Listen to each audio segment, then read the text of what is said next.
Next is number 20, which is Lukas Kobot from Poland.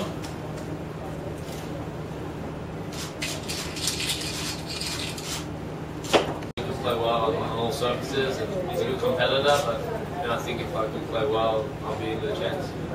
Matt Ebden, welcome to Sydney. Now, you made a big start to you last year, reaching the quarterfinals in Brisbane, quarterfinals in Shanghai, being in the top 100. How pleased were you with that progress? Yeah, it was a big year in a lot of ways because meant I had to qualify a lot to to get onto the main tour all the time, and so I did a lot of hard yards, winning a lot of qualifying matches, and was able to then go through some rounds in the main draw, which obviously helps and pushes the ranking up. And this year I'll be looking forward to starting fresh in some main draws here and there where I can, and try to just improve my own game and my level of tennis, and try to be a contender in some bigger tournaments. Was there something that changed you last year that you think made a difference? I think I got another year older. I got another year on the tour. I got more experience, more developed in my game and my maturity, and it was it's been really just been a process for me of just continually improving. And I think I just really sort of after continuing that sort of this year again. Can you tell us where you spent your off-season? Did you work on anything specific? Where did you do your training?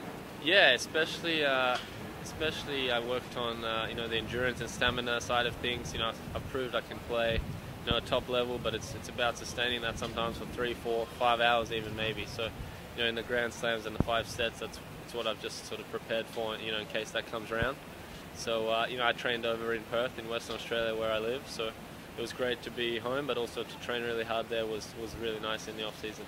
And you mentioned some of your goals for this season. Do you have any specific hopes for this Australian summer and what you can do here in Sydney and perhaps in the Australian Open?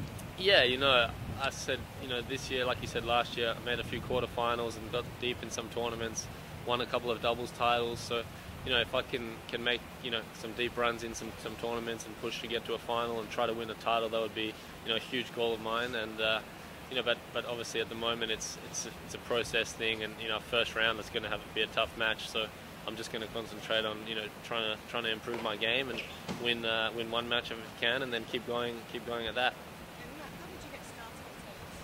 Yeah, my elder sisters and my parents all played when I was young, so I was a little kid running around the tennis club and just always was around it, and I loved it since I was 4 or 5 years old, and was playing tournaments since under 8, under 10, and then all the way up.